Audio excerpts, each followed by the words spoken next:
Señoras y señores, bienvenidos, muy buenas noches. Gracias por acompañarnos. Esto es La Silla Roja, este espacio abierto al diálogo, a la crítica, al análisis, a la reflexión. Sean todos ustedes bienvenidos. El día de hoy recibimos a un viejo amigo y colega de esta casa editorial, politólogo, analista, ex consejero general del entonces IFE, hoy director general de Integralia, una firma de análisis y consultoría de riesgo político. Luis Carlos Ugalde, un gusto enorme recibirte. Gracias, Leonardo. Hola, Víctor. Gracias por Muchas gracias por estar aquí. Don Víctor Piz, buenas noches. Buenas noches, bienvenido, Luis Carlos. Muchos los temas, Luis Carlos, y gracias por hacerte el tiempo en la agenda para estar con nosotros. Nos preocupa, bueno, a partir del resultado electoral y de los números que vimos y de este análisis que Integralia con precisión ha realizado y difundido, el tema de la sobrerepresentación, que hoy está en debate en el país. Vemos a la señora secretaria de Gobernación convertida en magistrada del Tribunal Electoral, haciendo las cuentas, alegres, por cierto, para Morena, de que pues sí, todo sale, todo cabe y todo les beneficia por este artículo constitucional que ninguno de los anteriores se atrevió a modificar, ¿no? Es de el PRI y el PAN en su momento, cada uno se benefició de ese. Y ahora, pues, Morena quiere el pastel completo y la cuchara grande. Tu balance primero de esta perspectiva de sobrerepresentación en el Congreso y de qué alternativas se ven hacia adelante, por favor. Primero, la discusión democrática. La discusión democrática es muy simple y es aritmética. El resultado para el Congreso fue 54-46, pero el resultado legislativo puede acabar siendo 73-27. Si fuera una analogía futbolística sería, imagínate que termina el partido de fútbol y ganó 5-4, pero a la hora de dar el resultado final en la televisión dicen que fue 7-2. Entonces, esa distorsión de la transformación mecánica aritmética de votos en diputaciones es una distorsión, eso es una realidad y creo que ahí no puede haber mucha discusión porque es real y entonces un voto contundente a favor de Morena y sus aliados, 54%, no da para un voto calificado para cambiar el régimen político jurídico del país, que es lo que se puede lograr con la mayoría calificada. Esa es la discusión democrática y creo que esta discusión, al margen de la decisión del Tribunal Electoral, es una discusión que se debe dar. Independientemente de lo que decide el tribunal, es muy importante en términos democráticos hacer ver esto. Que antes el PRI se haya beneficiado es otra discusión y hay que señalarlo. Pero el hecho es que en este momento en la historia del país, que un 5-4 se convierte en un 7-2, tiene implicaciones para los próximos 50 años muy importantes. Ahora, la discusión jurídico-legal. Creo que hay dos, básicamente, lecturas. Una que es la lectura letrista, literal de la ley, que dice tenemos que hacer el cálculo por partido político y por lo tanto, si Morena, el Verde y el PT por separado no sobrepasan el 8% de sobrerepresentación, pues entonces se cumple la ley y entonces obtendrán 373 diputados entre los tres más menos.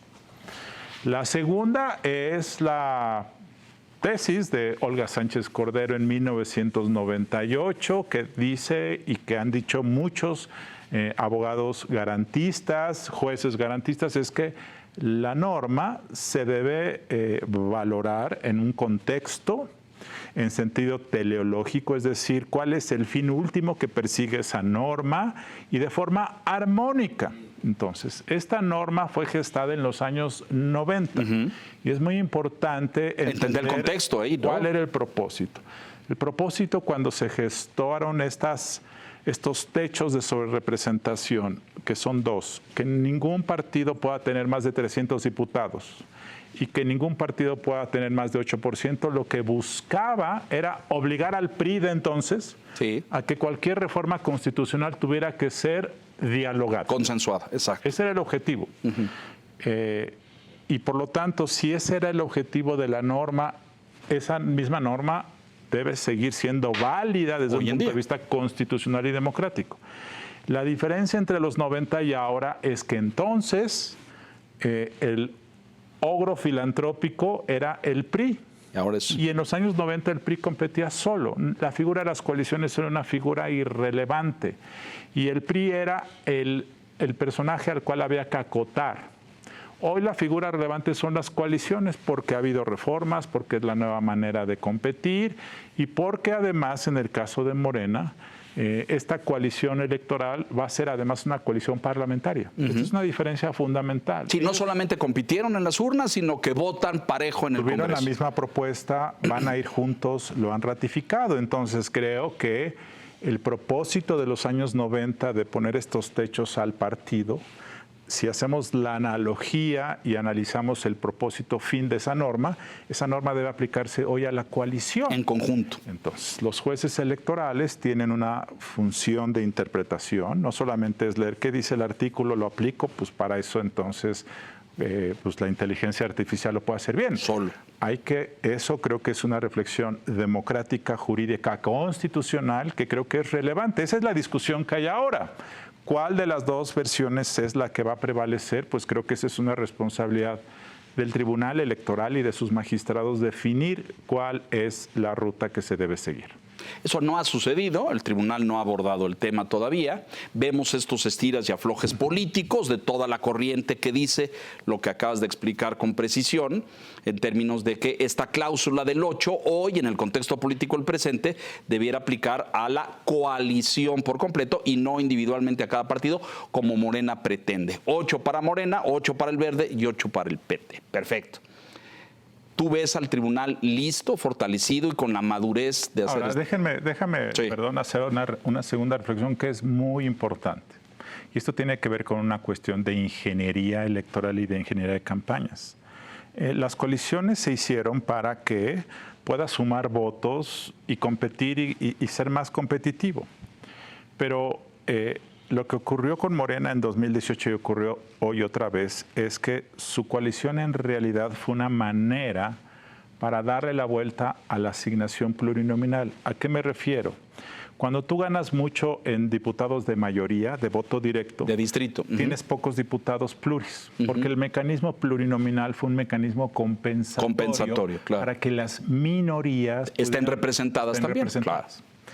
Pero bajo esta ingeniería, ¿qué es lo que hizo Morena? Morena básicamente lo que hizo fue coaligarse con el PT y con el Verde en muchos distritos, en donde el convenio decía, en este distrito verde tú eres el que llevas el siglado del candidato, es decir, el candidato es tuyo, y si ganamos en este distrito, el diputado es tuyo. Aquí PT tú llevas. Pero en esos distritos donde ganó el Verde y donde ganó el PT, si tú analizas los votos, Morena realmente fue el partido más votado, no fue el Verde ni el PT. Entonces, en realidad, en todos los distritos en donde compitieron, el ganador fue Morena, aunque el siglado sea Verde, aunque el siglado sea PT. Entonces, en los hechos, no es que Morena se haya jalado al Verde o al PT para ser competitivo, no. Los usó como un mecanismo para que los diputados de mayoría fueran ganados por siglas verdes o PTs y que eso le permitiera a Morena obtener muchos diputados de representación proporcional. Si uno analiza... Bajo la fórmula compensatoria. Es decir, no todos los de distrito son míos, son de mis aliados, pero yo los controlo. Es lo que Ciro Murayama ha escrito aquí en El Financiero, llamando el trasvase, ¿no? O sea, que no quiere que Morena, que se reconozcan todos sus triunfos, porque quiere tener menos diputados de mayoría. Y entonces, en realidad, muchos triunfos de Morena están vestidos de verde, como un mecanismo para que Morena pueda recibir muchos diputados de RP, de representación proporcional. Morena, según los cálculos preliminares, recibiría como 89 diputados pluris. Si no hubiera hecho si no se hubiera vestido de verde y de PT en muchos distritos donde en los hechos la marca que ganó fue Morena, entonces Morena recibiría quizá 20, 30 diputados pluris. Ese es el tema de fondo. Pero bueno, eso es una cuestión, una aquí táctica en la Ciudad de México también. O sea, hubo ahí un ejercicio similar que les permitió quedarse a un diputado de tener la mayoría absoluta, ¿no? Así es. Lo están haciendo en otros congresos. Ahora, explícale al público, ¿esto es legal técnicamente? Sí, es legal técnicamente. Porque no están violando absolutamente nada. No. Ahora, ¿hay una trampa de fondo, dirías tú? Bueno, es una táctica que yo creo que la reforma en el futuro debe decir. En una coalición, el partido que gane más votos tendrá contabilizado ese distrito a su favor. Sin contar los al margen aliados. de lo que tú hayas siglado, porque pensemos esto con claridad. Morena es la marca fuerte. La gente votó por Morena, en un sentido mucho menos votó por el Verde y por el PT. Correcto. Entonces, si la gente votó masivamente por Morena, creo yo que lo que corresponde para mantener los equilibrios democráticos de las minorías es que las minorías puedan beneficiarse de la asignación plurinominal. Y lo que estamos viendo es que Morena se está beneficiando de manera significativa por esta táctica que es legal, que se puede hacer, que se hizo, pero que en un sentido pues, se va del propósito de las coaliciones. Ese es el tema de fondo que yo creo que se debe corregir en el futuro. Víctor. Sí, no, alguien diría que no es ilegal, pero es inmoral, ¿no? Que utiliza luego ese recurso retórico. Sí, el tema, como dices, es algo que se tiene que discutir, ¿no? Por acá estuvo hace algunas semanas una autoridad local y le preguntábamos, o sea, ¿ese 8% debe prevalecer o se tiene que modificar? O sea, en lugar de 8 que sea 4 o incluso desaparecerlo. O sea, creo que es parte de la discusión, ¿no? Sí, puede ser 5 o 4. Nunca, es imposible un sistema proporcionalmente puro, porque entonces tendríamos que tener un sistema de representación proporcional puro. Con un sistema de elección directa no se puede. Pero yo creo que sí se podría reducir esto significativamente para que no tengamos estas distorsiones. Y la segunda es que las coaliciones son la figura relevante o los partidos, depende del contexto. Ese creo que es el asunto nodal en este momento que tenemos que... Ahora, en este contexto, en este momento, es decir, modificar eso en la ley, pues va a tomar probablemente una legislatura completa y además, como conocemos en materia electoral, pues cuándo pudiera entrar en vigor para que fuera válido en el siguiente proceso. Pero hoy, donde estamos, todo apunta a que se van a sentar con el 74-75%. Es lo más probable que ocurra, sí. Pero reitero, creo que la discusión democrática y la discusión de interpretación jurídica se debe dar, se debe insistir, se debe de repetir.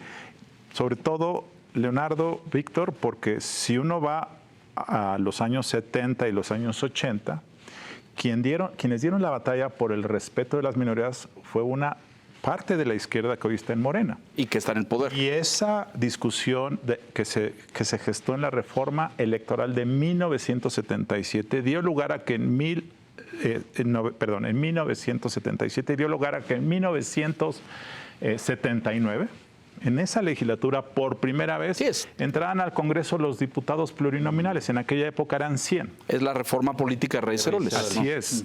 Y por cierto, Pablo Gómez parte de ese grupo. Fue un legislador por el Partido Comunista Mexicano. El PCM, así es. Y Pablo Gómez, y les invito a que revisemos la historia, de los debates, se paraba en tribuna y fue un actor muy importante para que, siendo una minoría de 25% de la oposición, porque solo tenían 100 pluris y los otros 300 eran del PRI, pudieran tratar de llamar la atención sobre temas que al gobierno no le interesaban, pero que la minoría de 25% hechos. Entonces, esta discusión de hoy fue la discusión y la batalla política y democrática más importante de la izquierda mexicana y del PAN hace 40 años. De tal forma que esa batalla sigue siendo válida hoy. Una democracia no solamente es el peso de las mayorías, sino es el peso de las mayorías con respeto a la voz de las minorías. Si la mayoría habla todo y no necesita voltear a ver a las minorías, es un desequilibrio que eventualmente revienta. A ver, pero profundicemos en eso, porque creo que este es el quid de la retórica oficial. Estoy totalmente de acuerdo contigo. Es decir, lo que pasa es que ahora es a la inversa. La mayoría, dicen ellos, representa al pueblo, whatever that means, ¿no? ¿Cuál pueblo? ¿O de qué región? Representa al pueblo. Y las minorías son lo que ellos consideran los grupos enquistados en el poder, la mafia del poder, los grupos neoliberales, bla, bla, bla. Esos son las minorías. Entonces dicen, nosotros tenemos el derecho de ejercer la mayoría porque representamos al pueblo. ¿Cómo rebates ese argumento? Esa mayoría es del 54%. Es decir, no es una mayoría en votos del 85%. Sí, del 76%, exacto. Es una mayoría del 54% y del otro lado del 46% de los votos. Que ellos pretenden pisotear. Es como está la ley escrita. Sí. Ahora, aun y cuando tú tuvieras el 90% de los votos, una democracia, y esto es un asunto de respeto a los que tienen todo y a los que tienen menos, requiere mantener estos espacios de derecho de las minorías, de voz de las minorías. Minorías no debe ser pretexto para denostar o para acallar, porque ese argumento retrocedido 45 años se hubiera llevado, y muchas voces en los años 70 decían, esas minorías comunistas, revoltosas, los guerrilleros. Esa era mucha de la retórica oficial en contra de esto, y sin embargo hubo esta visión de generar un espacio importante para las minorías, para que se expresaran, y Pablo Gómez fue un representante histriónico muy importante en ese momento. Entonces, lo único que yo digo es que en el discurso del populismo, minoría es reflejo de adversarios, irrelevantes, traidores. No, las minorías tienen un punto que decir, y además las minorías y las mayorías cambian intertemporalmente. La mayoría de hace 40 años hoy es una minoría y en el futuro será lo mismo. Entonces es importante que la democracia mexicana considere que la democracia es la voz de las mayorías, pero escuchando y respetando a las minorías. Hay un tema en la Cámara de Diputados con sobrerepresentación o sin sobrerepresentación, la coalición oficialista pues va a tener la mayoría calificada y en el Senado va a estar a nada, o sea, estará a 3, 4 escaños y no le va a ser nada difícil, nada complicado tener esa mayoría calificada con la oposición que va a llegar al Congreso, una oposición muy debilitada, o sea, queda muy lastimada y dividida además, ¿no? Sí, ese es otro tema. El tema de los partidos de oposición y su crisis es un tema nodal, es un tema que va a durar una temporada probablemente larga. Esto es algo malo para México. A mí en lo personal, pues, bueno, digo, a quienes no somos miembros de partidos, pues lo que les pase es asunto de ellos, pero hablando en términos globales, me parece que esto es una muy mala noticia, que no hay en este momento narrativa, no hay liderazgos que puedan renovar a los partidos, no hay como futuro, ¿no? Se quedaron. Yo creo que este es un desafío fundamental para el país. Bueno, más aún, me parece que cuando hoy el debate político tendría que estar centrado en este debate democrático de fondo, están en las peleas internas, ¿no? En si uno se agandalló el liderazgo y otro corrigió los estatutos y cada de esas cosas. Pero a ver, volvamos al fondo del tema.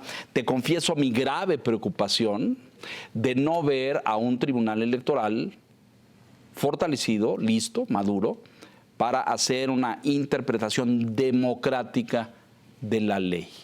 ¿Compartes esa preocupación? No quieres especular, lo sé. No quiero especular. Yo simplemente creo que la reflexión que los magistrados están haciendo y que les podemos hacer en este programa es que esta interpretación que ellos saben perfectamente, porque el Tribunal Electoral ha sido un tribunal garantista en muchos temas en los últimos 25 años, y además la Suprema Corte de Justicia, que no tiene nada que ver en ese tema, ha sido garantista. En general esa es la tendencia global. Entonces creo que en términos de cuidar un fin democrático superior que es la representación política nacional, el derecho que tenemos todos a estar representados proporcional y equitativamente, porque bajo los términos actuales hay votos que valen más y votos que valen menos. Es decir... Ese es el tema de fondo. Hoy los votos de ellos, quienes ganaron la mayoría incuestionable, ahí están las urnas, pues son de mayor peso y más valiosos que los de las minorías, ¿no? Entonces, en aras de proteger ese propósito democrático constitucional de una representación, de derecho a votar, de una representación equitativa y proporcional, creo que la interpretación es válida, se puede hacer, tienen las atribuciones para hacerla. Ojo, es atendible claramente que los ganadores digan, oye, pero mira, el artículo 54 dice así. A la letra. Y también, oye, pero el PRI en 2015 con el Verde hizo algo parecido. Bueno, esa es una discusión que también es atendible, pero nunca en la historia moderna de México habíamos tenido una discusión de tanta relevancia. Ojo, creo yo que hay que decirlo para que quienes escuchan esto no digan están queriendo escamotear el triunfo de Morena. Que sí lo dicen, por cierto, además. Yo no soy nadie para escamotear o no. Morena ganó de forma contundente. La gente quiere continuidad, la gente está satisfecha, hay optimismo en el país. Por cierto, los mexicanos están más felices que nunca. Es decir, eso es una realidad que hay que, pues eso es así. Simplemente esta es una discusión político-democrática, incluso filosófica.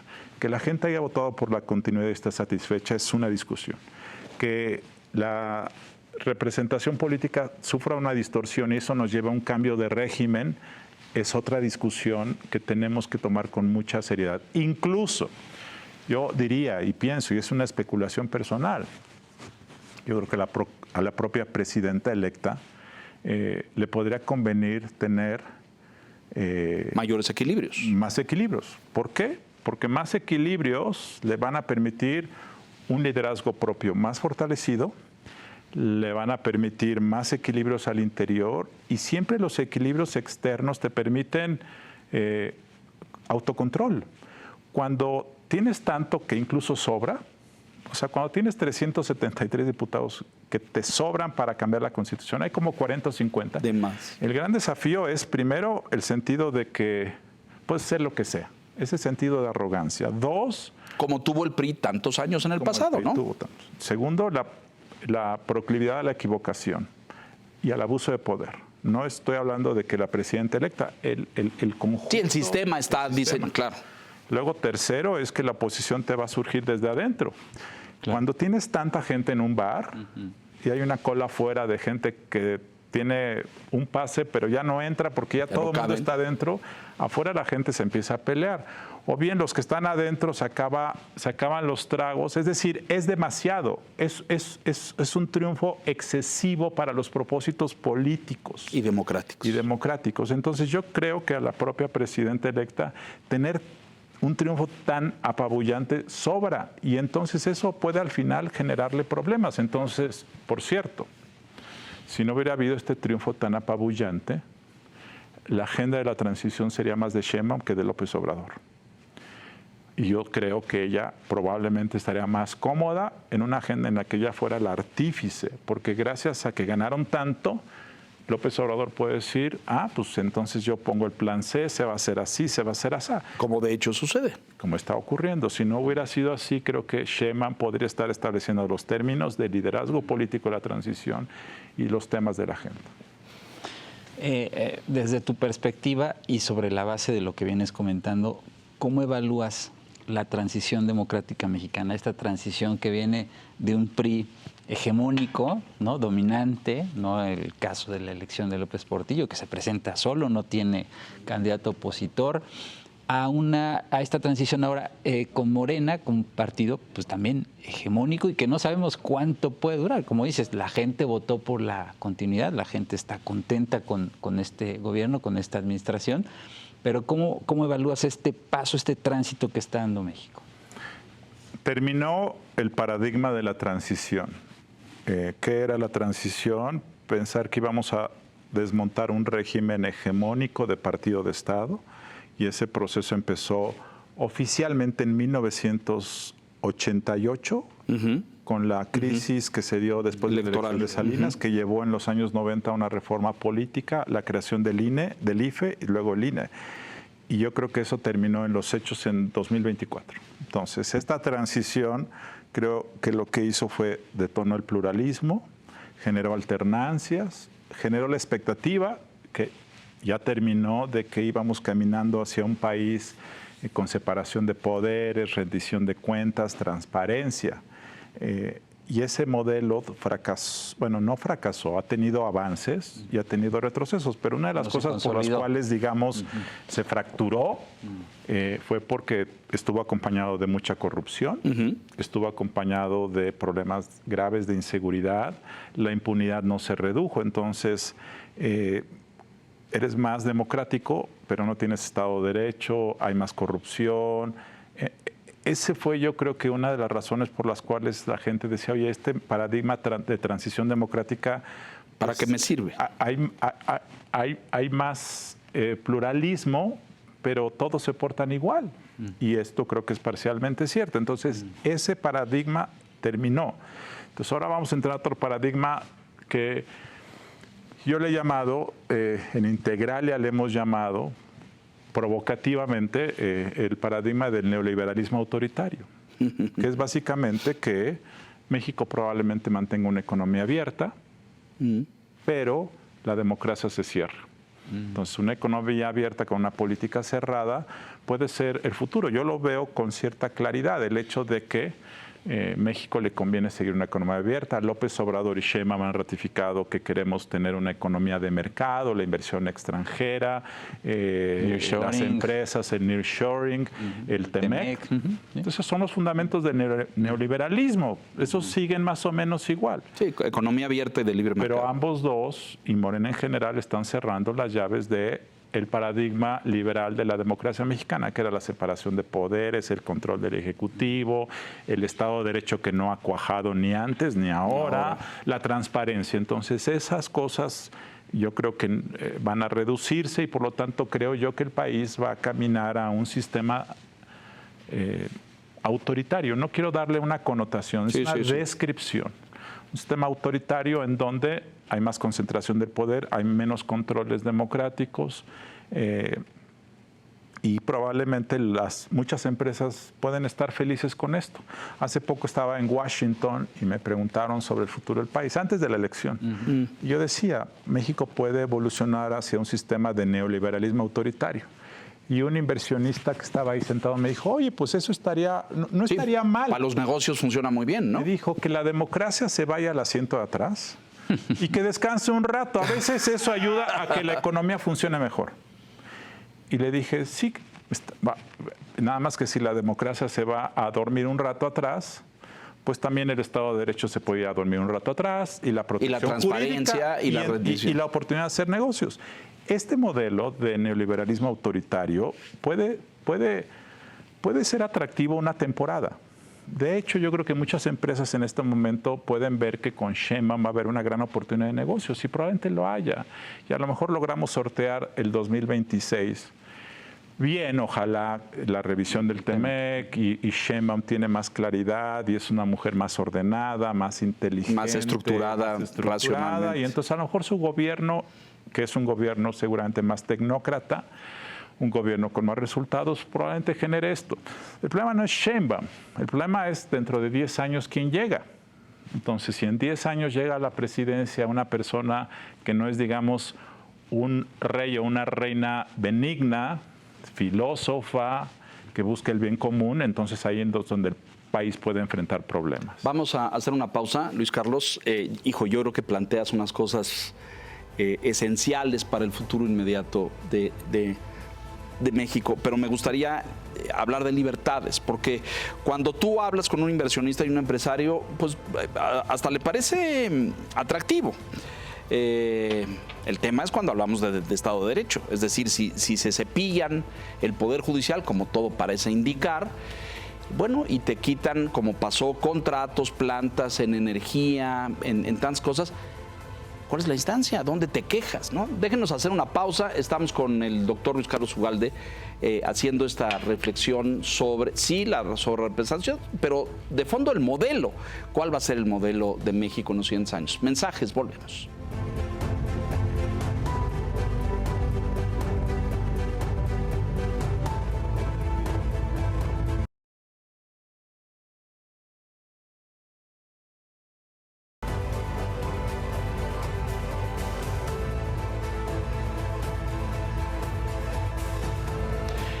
Neoliberalismo autoritario. Vaya bautismo, me parece. Vamos a ver si ese va a ser el estilo y la forma. Me preocupan el Estado de Derecho, por supuesto. Tienes razón en decir, y recuerdo a Ernesto Zedillo hace una década y hace más diciendo, ¿qué necesita México? Estado de Derecho, Estado de Derecho, Estado de Derecho. Bueno, todo parece indicar que estamos yendo hacia atrás en ese sentido, ¿no? No rendición de cuentas, cada vez menos transparencia. Es más, también en los órganos de transparencia está en el cadalso o en la lista para que desaparezca el INAI. ¿Qué significa eso para los ciudadanos? Porque a veces esta discusión, Luis Carlos, se convierte en una discusión muy elevada, ¿no? De contrapesos de la República. Sí, pero al ciudadano de a pie eso le parece Marte, ¿no? Le parece lo más lejano. ¿Qué significa para un ciudadano eso? Vamos a perder libertades, vamos a perder derechos, la decisión va a estar centrada en el órgano máximo del poder, al estilo de los viejos politburós y comités centrales, van a decidir unos cuantos. ¿Cómo? A ver, quiero regresar al tema con el que empezamos esta conversación. Nunca antes el humor social había estado tan bien en México. Es importante decirlo porque la gente está muy feliz. La gente está muy optimista y la gente está satisfecha con este gobierno. Y la gente además está satisfecha con el resultado de la elección. Hablamos de la mayoría de la el 60, registrada. 65% de la población. Entonces, eso hay que decirlo. Entonces, estas discusiones de las libertades, el Estado de Derecho... Son de las minorías, entonces. Es una discusión abstracta, irrelevante, porque bajo una lectura diferente, pues México sigue, es un país que discrimina, es un país racista, es un país donde no hay acceso a la justicia. Altos niveles de inseguridad. Hay una enorme desigualdad. Entonces, ¿qué clase de discusión es esta donde dices tú vamos para atrás? Pues estamos atrás en un sentido. ¿A quién le interesa lo que resuelva la Suprema Corte? Francamente, pues a los que venimos a la silla roja. Sí. Pero francamente fuera de ahí no hay ninguna relevancia. Entonces yo creo que parte del problema del liberalismo en general es que discute temas de élites que no permean porque no son atractivos para la gente. Entonces, que la Corte desaparezca, que se elija los jueces por voto. De hecho, esto le va a generar a la gente mucho sentido, porque la gente va a decir, por fin decido, ahora sí van a funcionar mejor. Yo puse al juez. Entonces, no va a haber ninguna preocupación. Yo simplemente creo que con el paso de los años, probablemente algunos de estos cambios puedan empezar a tener impacto sobre la gente de carne y hueso. Pero van a pasar muchos años. La gente lo que quiere es un empleo. La gente lo que quiere es esos programas sociales. La gente lo que quiere es inclusión. Por cierto, una de las razones por las cuales hubo un voto de continuidad es por el tema emocional de la inclusión que López Obrador genera con el votante, de que lo ve, lo llama, lo toca y se siente identificado. Se siente identificado. Entonces, yo creo que eso es lo relevante. Yo creo que esta es una discusión muy de abstracta, nicho. De élites. Y yo creo, como el otro día, bueno, yo creo que en realidad como esta discusión es minoritaria, lo único que realmente puede generar un contrapeso en el corto plazo es que los inversionistas o las personas que necesitan, las empresas que son necesarias para la prosperidad compartida. Este tema es importante. El modelo de Claudia quiere una prosperidad compartida, pero la prosperidad requiere primero crecer para repartir. Claro. Y ese crecimiento sí está atemorizado de que no haya jueces, no haya corte y no haya equilibrios. Pero yo creo que el tema de la libertad es una discusión, es una reflexión que nadie... También es abstracta. Es muy abstracta. El día de ayer platicaba con un amigo que, por cierto, con quien escribí este ensayo de neoliberalismo autoritario, Jack Cost, y entonces me decía una reflexión que me llamó la atención. Le decía yo, estoy preocupado por que la democracia liberal requiere balances. Y él me decía, sí, pero probablemente la igualdad de oportunidades y la distribución de la riqueza es más importante para una democracia que estos temas de separación de poderes. Dicho de otra manera, ¿qué daña más a una democracia? ¿La desigualdad? Sí, las brechas. O o la concentración de poder? Bueno, las dos, idealmente, pero esta es una reflexión interesante, porque yo creo que hay muchas personas que piensan en este momento que el gobierno de Sheinbaum va a ser un gobierno más efectivo, más ordenado, que va a distribuir más las oportunidades y que al final el país puede estar mejor cimentado si la gente está más contenta. Y hay una dosis de razón, porque hace 6 años, antes de que llegara López Obrador, este país tenía una enorme insatisfacción de la gente, había una sensación de injusticia, había una sensación de abuso. Yo creo que hoy el tejido social, por una parte está roto por la violencia, pero por otra parte está más armónico, porque yo creo que hay la percepción de que la gente, de que los gobiernos por primera vez están trabajando por las mayorías. Y eso creo yo que es un bien intangible que ayuda al funcionamiento de un país. Aunque sea solo retórica. Es decir, y ahí entramos en una discusión de, Sí. ¿ha sido un gobierno de mayorías? Bueno, sí, los programas sociales son un éxito, el salario mínimo es un éxito incuestionable, cosas que han salido bien y han visto a la sociedad, pero me parece brillante esta reflexión y este comentario que te hace tu colega y tu coautor. Porque si no nos vamos a meter a discutir el mundo, pero si vemos el fracaso de las democracias liberales en otras partes o este regreso a los ultranacionalismos populistas, tiene mucho que ver con lo que acabas de decir. Es decir, ¿qué es más importante, el equilibrio de poderes o cerrar las brechas sociales? Si ve Francia, ¿no?, enfrascada en este dilema de las pensiones y la ultraderecha, y a lo mejor tiene que ver con esto, ¿no?, con que los beneficios sociales no han derramado a todas Y no las... solamente es los beneficios sociales, sino la percepción de que los beneficios sociales alcanzan para todos. Y el tema de la percepción es muy importante. Sí, hay un tema que también está en la mesa, que te quiero pedir tu opinión, que la presidenta electa ha estado en contra, que es la reelección consecutiva de legisladores y alcaldes. ¿Tú cómo ves ese tema? Porque también ha generado mucho debate. Muy mala idea, muy mala idea. Yo creo que no tiene asideros ni lógicos ni históricos. Primero, ella dijo que quería prohibir la reelección consecutiva porque los mexicanos estaban en contra de ella, y 2, porque había que volver al espíritu original de la Revolución Mexicana. Ambos argumentos no se sostienen. Primero, yo no he visto ninguna encuesta que hable de que los mexicanos rechazan la reelección. No, ninguna. Lo que los mexicanos rechazan es a los políticos, y como los diputados son la personificación como más caricaturesca de los políticos, entonces la gente rechaza genéricamente a los políticos. Por eso es que es siempre muy popular decir que vas a desaparecer a los plurinominales, porque la gente aplaude, no importa las consecuencias. Entonces, la pregunta relevante es, ¿te gustaría que hubiera diputados más profesionales y más responsables? La mayoría dirá que sí. Claro, sí. Y el propósito de la reelección, que se aprobó en 2014 y por primera vez entró en vigor para diputados en 2021 y para senadores en junio pasado, es algo que apenas estamos experimentando y ya se quiere echar para atrás. Claro. A mí me preocupa porque además el argumento de que hay que volver al origen de la revolución es falso. En la Constitución de 1917 lo único que se estableció era la prohibición de la reelección de presidente de la República. Nada más. Pero los diputados se podían reelegir, y de hecho se reeligieron hasta que en 1933, por razones de control político, el Partido Nacional Revolucionario la prohibió. ¿Y cuál era el propósito? Renovar los cuadros. Que si quieres chamba me tienes que venir a ver. Claro. Y cambiar a todos para mantener el control político central.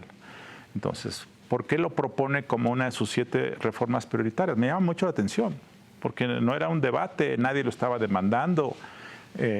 Primero pensé que era por querer controlar políticamente la Cámara de Diputados. ¿Por qué? Porque la mayoría de los candidatos que van a ser ahora diputados los propuso López Obrador. Entonces yo pensé...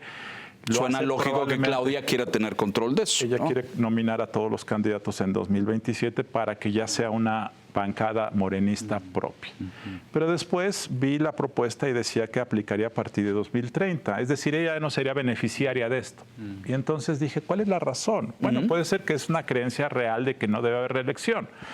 La otra que pensé es que cuando ganas tanto, la fila es muy larga. Entonces imaginemos que estamos en un antro. Claro, claro. Y a que fuera hay 500 personas. Si hay reelección, pues van a tardar 25 años en entrar. Si no hay reelección, pues van a tardar 8 años en entrar. Entonces pensé que es una forma de administrar las ambiciones.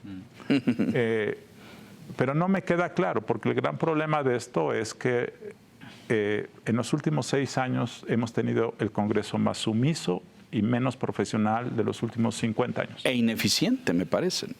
El Congreso que está terminando. Sin reelección consecutiva, eso va a ser peor. Yo he preguntado a diputados, oye, ¿qué onda con la reelección? ¿Tuvo algún impacto? Me dijo, sí se notó que de los 130 diputados que se reeligieron en 2021 y que ahora van a terminar, pues son 130 personas que ya tienen experiencia, saben más de los temas y eso ayuda.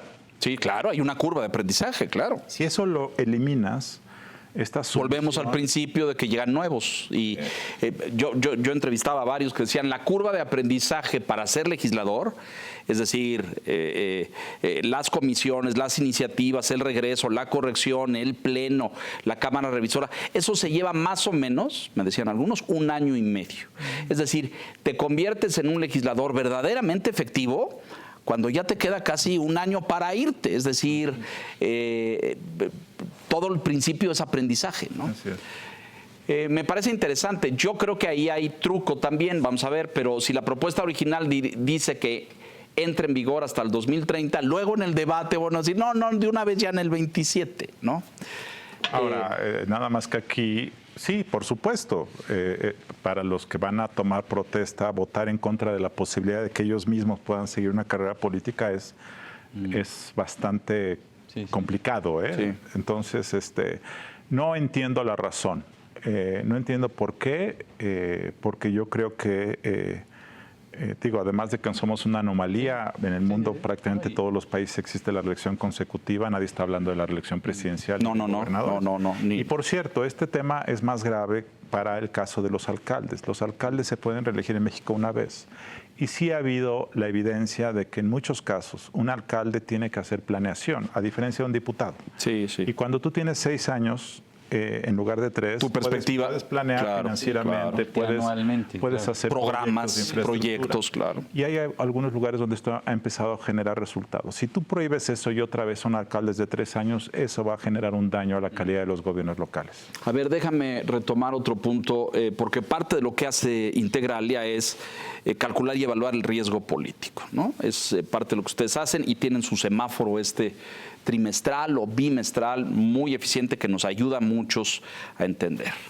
Y me gustaría mucho que en el tiempo que nos queda lo compartas con la audiencia en términos de dónde están los riesgos inminentes. Aquí en el Financiero hablamos mucho de la bomba de tiempo que es Pemex y la bomba de tiempo que es la CFE, y esto en términos económicos, la camisa de fuerza del próximo presupuesto. Pero hay otros. Hace un momento hablábamos del TEMEC y de la relación con Estados Unidos. ¿Dónde ves los puntos rojos más sensibles para el próximo gobierno? Primero, el tema fiscal. Ya recaudación. Lo comentaste, y sobre todo porque si no resuelves Pemex, no hay manera de resolver el tema fiscal. Y resolver Pemex requiere romper con algunos tabús ideológicos. Y esto es muy complicado. Segundo, porque el Sheinbaum ha dicho que no se requiere reforma fiscal. Entonces, eso no tiene cuadratura. Entonces, el riesgo fiscal. Segundo, Trump. Eso es un gran riesgo, producto de otro programa que ustedes han tenido. Ese es un mega riesgo, porque eso viene aparejado del riesgo de que el TEMEC se nos deshaga en las manos en 2026. Esto no es una especulación. Se nos puede ir en las manos por un conflicto diplomático político que pueda haber con Trump por razones migratorias, la deportación masiva. Puede generarse una bola de nieve que acabe con que en 2026 el TEMEC se nos deshace en las manos. Tercero, creo que es el riesgo de la radicalización. Yo creo que Sheinbaum sabe que tiene que mantener equilibrios, pero yo creo que la cola es tan larga, ganaron tanto, que el problema es cómo administras las ambiciones al interior de Morena. Son muchísimos y hay de todos colores y sabores. Entonces, cuando son muchos en una fiesta o en una oficina o en un grupo, la única manera de resaltar es hacer cosas locas para llamar la atención, radicalizarse, y eso puede llevar a que grupos dentro de Morena empiecen a exigir que el cambio sea más radical y más rápido. Entonces eso me preocupa. 4, creo que el tema de la militarización a mí me preocupa mucho, porque básicamente se está sellando ya de forma histórica que eso va a ser una tendencia, y ese tema no ayuda a resolver el tema de la inseguridad y la captura del crimen organizado, ni tampoco te ayuda a generar un servicio civil profesional, porque básicamente son los que hacen las cosas para que sean rápidas y para que no haya normatividad que cumplir. Entonces, que ellos construyan los trenes, que ellos construyan las instalaciones estratégicas. Y otro que creo yo que es también un tema que me parece que puede ser un riesgo en los próximos años, es el tema de que no hay oposición. Porque si no hay oposición, no hay alternativa, ni hay otra. No hay conversación. No. El gobierno necesita conversar para poder persuadir, para poder entender, para poder ajustarse. Pero si no hay nadie con quien conversar, entonces ese es un gran problema de monopolio que a la larga acaba por hacer que te tropieces. Tengo la impresión de que ese fue el estilo de este sexenio que termina. Es decir, el presidente nunca dialogó con los partidos, con la oposición, nunca hubo nada. Es decir, es el voy derecho, no me quito y háganse a un lado. Y temo mucho, con el resultado aplastante de las elecciones el 2 de junio, que eso vaya a continuar. Y veo una crisis en los partidos. Víctor, por favor. Un poco la línea de lo que comentas también, si no hay oposición, si la Corte o el Poder Judicial que conocemos hoy, pues no va a existir en el futuro, no sabemos qué va a pasar. Pero el tema de los contrapesos, o sea, no hay ya contrapesos, pues quedará el Banco de México, quedará el INE, los contrapesos naturales que llaman algunos, como los mercados, como el TEMEC, la relación con Estados Unidos, ¿no? Yo escribí un artículo que decía que el único contrapeso real es Sheinbaum, y que requiere una dosis de autocontención para que todo salga bien. Yo creo, y aquí voy a hablar de un tono de las oportunidades, y creo que Sheinbaum genuinamente tiene la oportunidad de ser la mejor presidenta de México de la época moderna.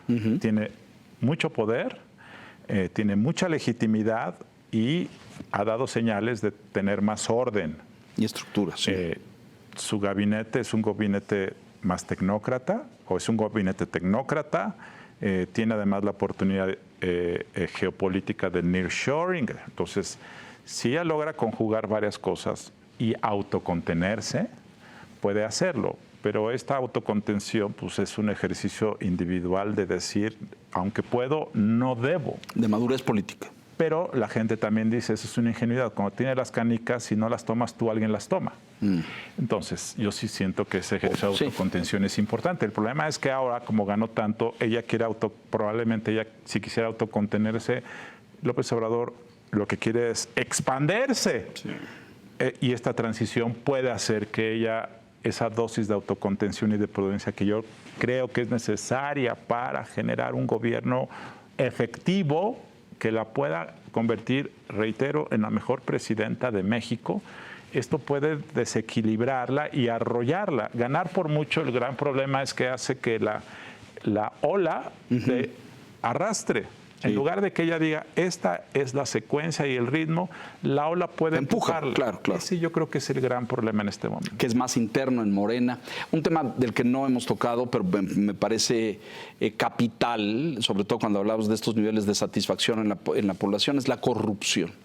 Andrés cantó a diestra y siniestra que se había erradicado, que había desaparecido, desmanteló todo aquel aparato que costó tanto construir, la Fiscalía Anticorrupción, que nunca entró en vigor plenamente, pero bueno, ahí estaba el andamiaje listo, y luego dijo que era muy caro, que era un gasto innecesario.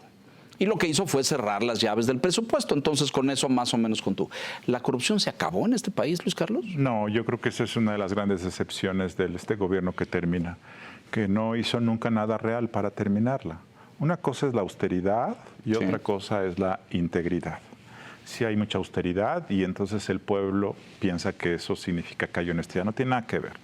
pero un gobierno que no estableció sistemas de planeación, sistemas de indicadores, sistemas de transparencia, que privilegió las asignaciones directas, no hay manera de que esto. Y además, cuando tú ves, y yo escribí hace varios años un libro para describir la corrupción de las campañas. Sí, lo recuerdo. Antes de López Obrador. Lo discutimos en esta silla, claro. Dinero Así bajo es. la mesa. Y ahora que veo qué ha ocurrido, pues el fenómeno sigue siendo bastante parecido. Cuando tú tienes que financiar ilegalmente campañas por debajo de la mesa, quien llega a la silla como gobernador tiene que pagar las facturas de quienes lo ayudaron. Asignar contratos, dar cargos, Y ese puestos. financiamiento por debajo de la mesa No en se esta acaba. elección sigue siendo igualmente agudo. Entonces, el gran problema es que ninguno de los factores estructurales de la corrupción se combatió y por lo tanto la corrupción sigue siendo sistémica. Y esa es una gran tragedia, porque creo yo que la gente en este momento piensa que sí se redujo o piensa que hoy sí el dinero se usa para darle a la gente. Entonces, Porque lo recibe, contenta. claro, claro. Pero yo creo que esta es una gran tragedia porque López Obrador tuvo todo para haber combatido que es uno de los mayores problemas históricos y culturales del país. Tenía el liderazgo para hacerlo y desafortunadamente el problema sistémico sigue ahí. Sí, y él decía no solo la corrupción, sino la impunidad. Ya no hay en México. Y también esa es como la otra parte. Sigue estando ahí.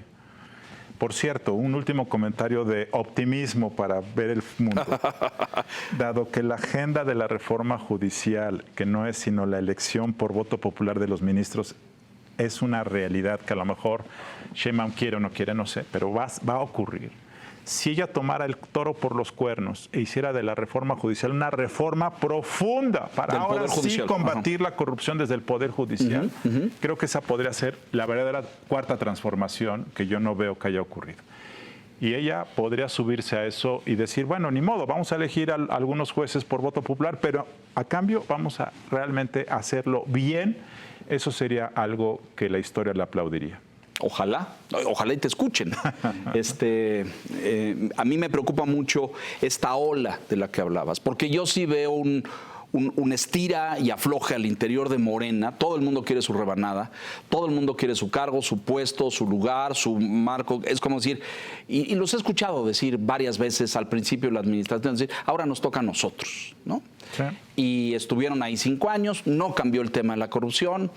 El nivel de asignación de contratos de obra directos supera el 80%, si no me equivoco, 86, 84, varía por zonas y por estados, pero y veo este ánimo, ¿no? Sin duda, revanchista en lo político, pero luego en la economía del país. Ojalá y Claudia tenga la fuerza, la energía, la capacidad de mantener los equilibrios. Y sigue quedando pendiente el gran enigma que es, ¿y Andrés Manuel se va a su casa? Este animal político por naturaleza que arrolló, triunfó, no guiado por la ambición económica, sino por la ambición de poder, ahora se va a ver pajaritos a Tabasco. Pues yo creo que sí, porque le van a cuidar la casa muy bien. Porque yo creo que Claudia Sheinbaum va a ser la continuidad de López Obrador, porque yo creo que lo va a cuidar. Y bajo ese escenario, pues verdaderamente sí puedes ir a tomar café en vacaciones las tardes y estar tranquilo de que tu legado va a ser, al menos por el gobierno, cuidado y continuado. Creo que sí. Creo que a la larga el legado de López Obrador puede empezar a crujir. Yo creo que va a enfrentar muchos litigios en México y fuera del país. Yo creo que muchas de sus obras que se hicieron a la carrera van a empezar a resquebrajarse desde el punto de vista físico y desde el punto de vista financiero. Ilegal. Y yo creo que a la larga eso puede un poco resquebrajar y muchas historias se van a conocer.